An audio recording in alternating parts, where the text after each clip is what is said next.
Of all the weapons in the whole history of warfare, none in its time was so hated, feared, and despised by its enemies as the English longbow.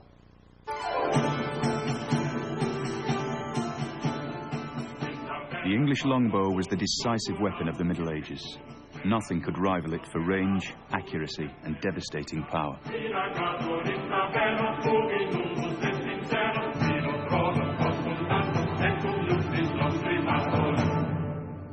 The immense power of this thing was really surprising. There were cases where longbows would literally shoot through trees.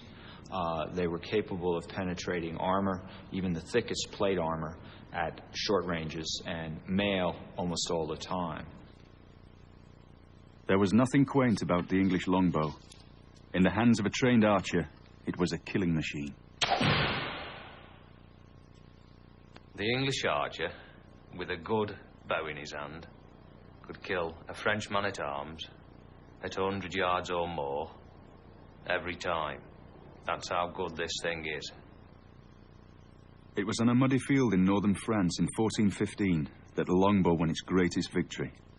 Here at Agincourt, 5,000 English archers defeated a French army 5 times its size, and an English myth was born. But we in it shall be remembered. We few, we happy few, we band of brothers. But behind the rhetoric lies the reality, a ruthless and bloody battle won by a lethal weapon, the longbow.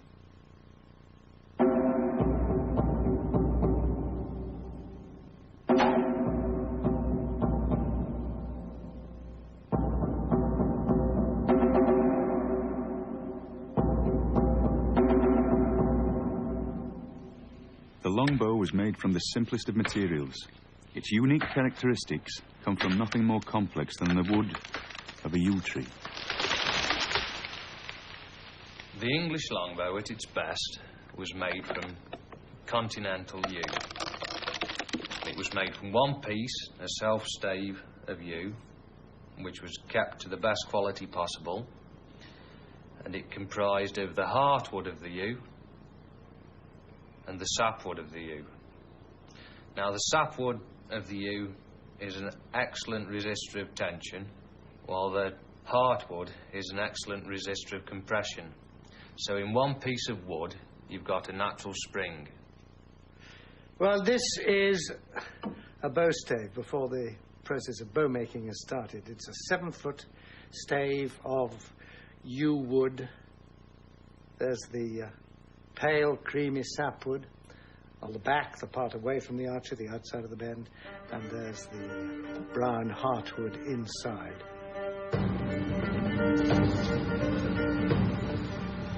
The transformation of wood into finished weapon is a precise art, developed over centuries. The stave is shaped and honed to give it power and suppleness. When the bow is finished, it is tested for strength and balance on a device called a tiller. The wood has come alive. The whole thing describes the perfect arc of a circle. So this thing had both flexibility and great power. And that's really why it was so lethal, not because it was long, but because of what it was made of. Although the bowmaker's art survived through the ages, no one really knew for sure just how powerful the medieval longbow really was, until 1982. Divers exploring the wreck of the Tudor warship, the Mary Rose, made an extraordinary discovery. 138 longbows perfectly preserved. For the first time, historians could get their hands on the real thing.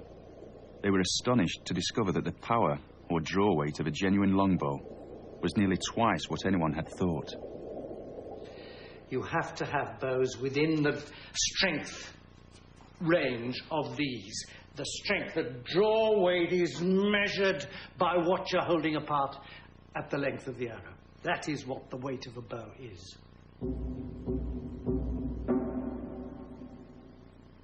These bows range from perhaps a little bit less than 100 pounds at the very weakest, of which there aren't many, right up to the very top at 170, 180 pounds here, which a lot of people say can't be drawn, but they can.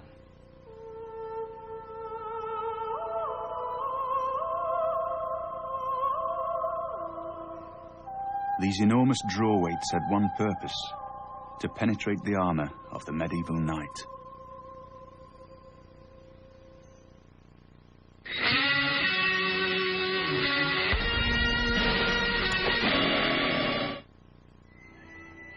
The longbow may have been simple in concept, but it demanded strength and years of rigorous training to use effectively.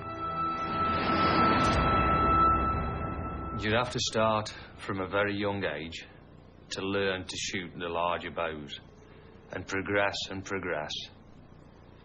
Also, you'd have to practice on a daily basis to be really good with the longbow. The prowess of the English archer was feared throughout Europe. This was no accident. For over a century before Agincourt, English kings had made practicing the longbow compulsory for men of fighting age.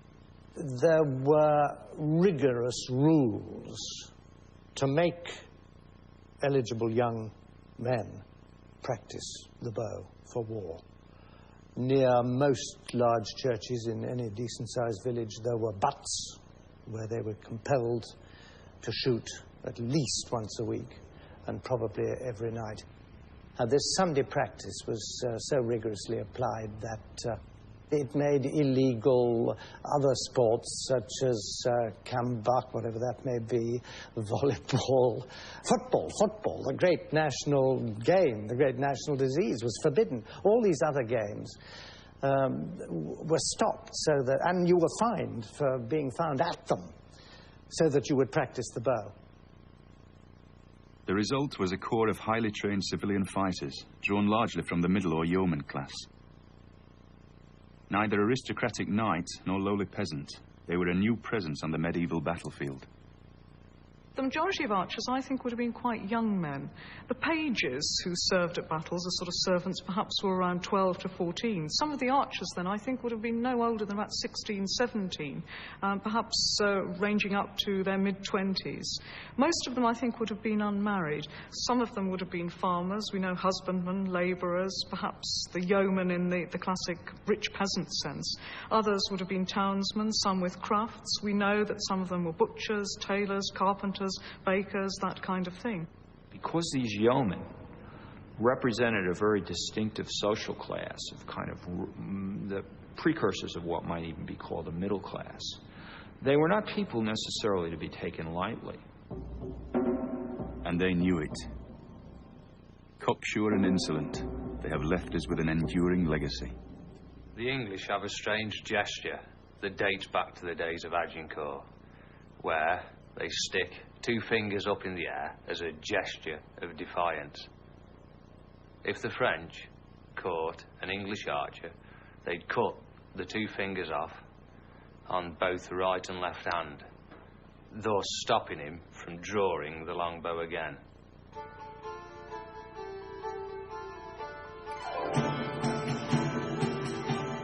It was to these men, along with a smaller number of aristocratic knights or men-at-arms, that Henry V turned, as he prepared to fight the French. Having inherited his throne from a usurper king, Henry needed a good war abroad to tighten his grip on power back home. When Henry became king in 1413, of course he was still quite young. He was only 26, and he wanted to prove himself in war, but I think also he wanted to improve the lot of his dynasty. He wanted to prove himself against the ancient enemy, the French. Henry and his army set sail from Southampton on August the 11th, 1415. His force was made up of 8,000 archers and 2,000 knights. Like the D-Day invaders more than 500 years later, they headed for the Normandy coast.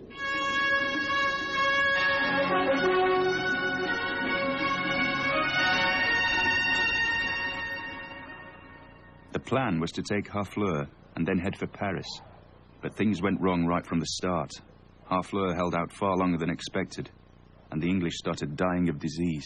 At the siege of Harfleur, many men, of course, took ill. They suffered from dysentery. There were problems with the water supply. It's said, too, in the sources that they ate fruit from the trees, which caused them to have pretty awful diarrhea.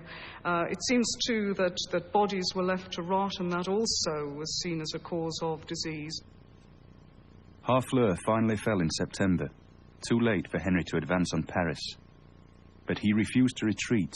Against the wisdom of his advisers, he decided to taunt the French by marching to Calais, some 250 miles away to the north. This was a show of bravado.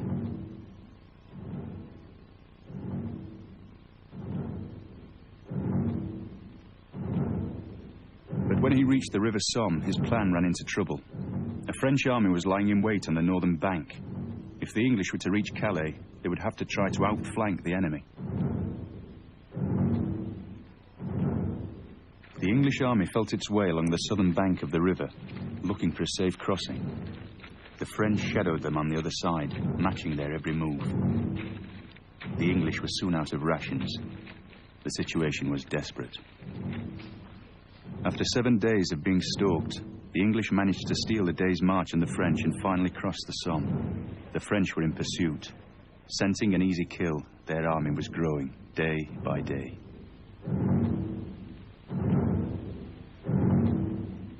On October the 21st, 9 days after the chase had begun, the French overhauled the English, cutting across their path. By now, the French were 5 times the size of the English. Their tracks in the mud told a grim tale, as an English eyewitness recorded. We found the roads quite remarkably churned up by the French army, as it had crossed ahead of us, thousands strong. And the rest of us, fearing battle to be imminent, raised our hearts and eyes to heaven, crying out, with voices expressing our inmost thoughts, that God would have pity on us and turn us away from the violence of the French.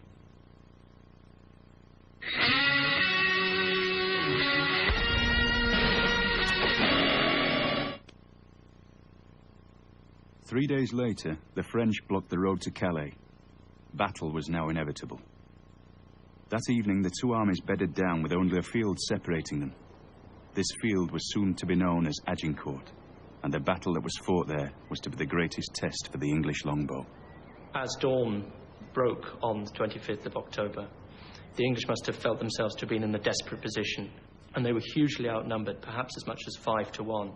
Their path to safety at Calais had been barred by a major French army, and they were in a position of near starvation. We know that the English prayed before the battle, and each archer took in his mouth a piece of earth to symbolize dust to dust, and I imagine that many of them thought that they would not live to see the next day.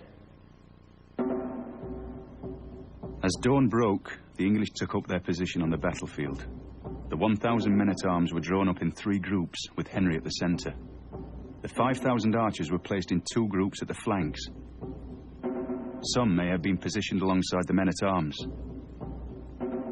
To strengthen their position, they used a simple but effective means of defence. The king had ordered the archers to cut stakes about 6 feet long, and these were hammered into the ground in front of them, and the archers would fire from behind these, so they acted as a form of defence, and particularly they made it very difficult for the French horses to penetrate close enough to the archers. The French were divided into 3 colossal groups. The 1st battalion alone is thought to have consisted of 18,000 knights on foot. On the wings were the French cavalry. So confident were they of victory that the French pushed their own archers so far back to the rear that they played no part in the coming battle.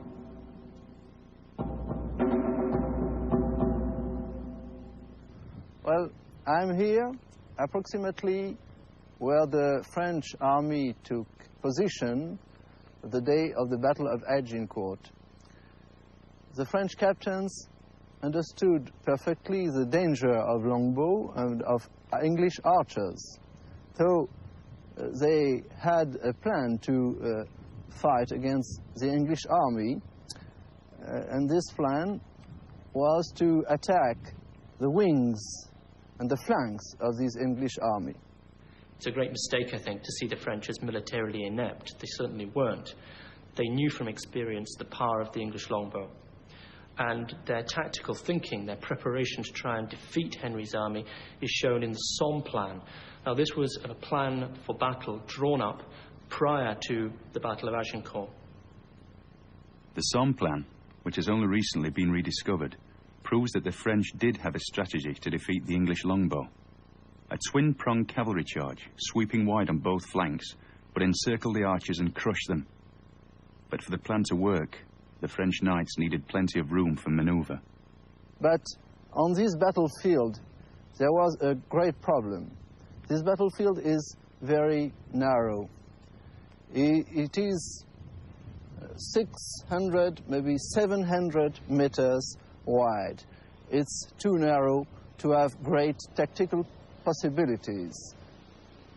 The Somme plan had another problem. It depended on a manageable number of knights, but the French army was now so swollen that there were too many men on the field. Far from guaranteeing victory, the numerical superiority of the French worked against them. If this plan had been followed by the vanguard that was the French advance force, only numbering about 6,000 men, but far more flexible than the huge numbers that in fact take part in the Battle of Agincourt, the French might well have won. That tall clump of trees marks the very center of the battlefield.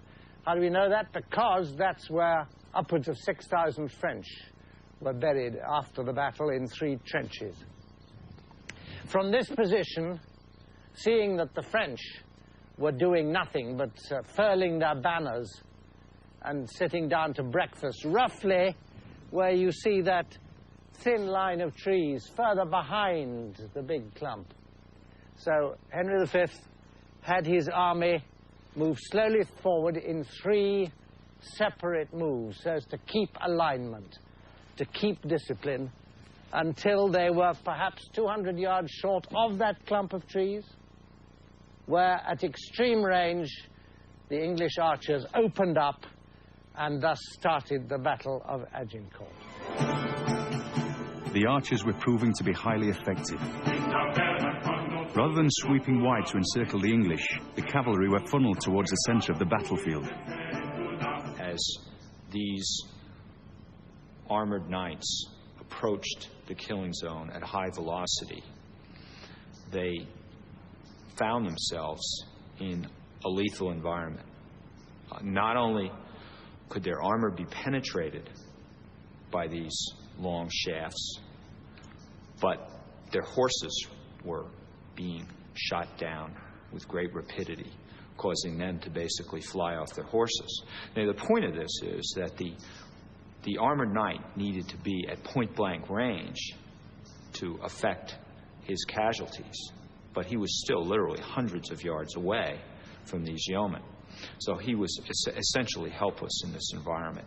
The cavalry charge of the French on either side came in very depleted form, and by the time it got anywhere near our lines, it had in fact been shot to pieces. Hundreds, thousands of arrows hurling at them, so thick that it darkened the sky, so heavy that it seemed like hail, said contemporary eyewitnesses. And the horses were turned back in complete disarray, wounded, out of control, into the front line of the then advancing French central infantry. Some 18,000 seems to me the likely number of the first French battalion that now marched on the English. This was the second phase of the battle. The French knights now advanced on foot through the muddy battlefield towards the English. The archers, having seen off the cavalry charge, now had a new set of targets. We're standing in the centre of the battlefield here, on the verge of the killing ground, the French advancing across the ploughed field behind me into an arrow storm delivered by the English bowmen. These great clouds of arrows forced the French knights on foot to bunch inwards, an almost automatic response to an oncoming cloud of arrows is to shy away. And this constricted what was already a very densely packed body of men on foot. And remember, all the time they've got riderless horses running in amongst them, knocking them down, so they were stumbling, they were blinded, and really panicking, I think, is very likely. Once the French men-at-arms are in contact with the English men-at-arms, the archers' role changes. They throw down their bows, they pick up their short, heavy swords known as falchions, great chopping blades, and their mauls, that is to say their lead-tipped mallets they use for driving in the stakes, and go and mix it with the French men-at-arms, many of whom, of course, are bewildered or exhausted, and are literally physically knocked down and taken for ransom by the lightly equipped English. For an aristocratic French knight, a close encounter with this new breed of warriors was a horrifying and humiliating experience. They did not approve of being shot at by people they regarded as peasants. That wasn't their idea of warfare at all. It was gentleman against gentleman, honor against honor. And in that chivalric code, you were able to yield to a noble opponent. But the idea of yielding to people from the soil, to yeomen from the counties of England and Wales, was really more than they could encompass. When the last French knights were forced to yield, the Battle of Agincourt was effectively over. But for the English archers, there was more killing to be done. Afraid that the French were about to mount another charge, Henry ordered that his French prisoners be killed on the spot. The English men-at-arms hesitated, reluctant to break this ultimate code of chivalry. But the archers had no such inhibitions. Henry can't find many men-at-arms who are prepared to do it, and he has to appoint a squire and archers to start the slaughter. At Agincourt, the English archers gave the French an unforgettable lesson in a new kind of war.